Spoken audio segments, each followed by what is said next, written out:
తండ్రి దేవా నీకు స్తోత్రము, నీకు స్తోత్రము, నీకు స్తోత్రము, నీకు స్తోత్రము, నీకు స్తోత్రము. పరిశుద్ధాత్మ దేవా నీకు స్తోత్రము, నీకు స్తోత్రము, నీకు స్తోత్రము, నీకు స్తోత్రము, నీకు స్తోత్రము, నీకు స్తోత్రము. స్తుతి స్తుతి స్తుతి స్తుతి స్తుతి స్తుతి స్తుతి స్తుతి స్తుతి స్తుతి స్తుతి స్తోత్రములు స్తోత్రములు స్తోత్రములు. Nice, nice, nice, nice,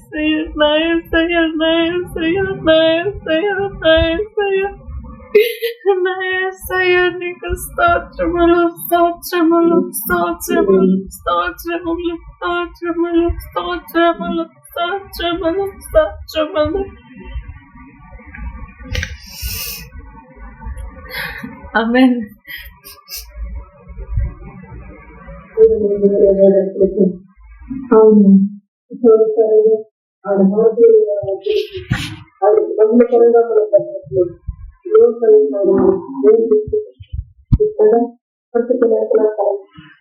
మన పరిశీలనగా ఉన్న మన పక్షాన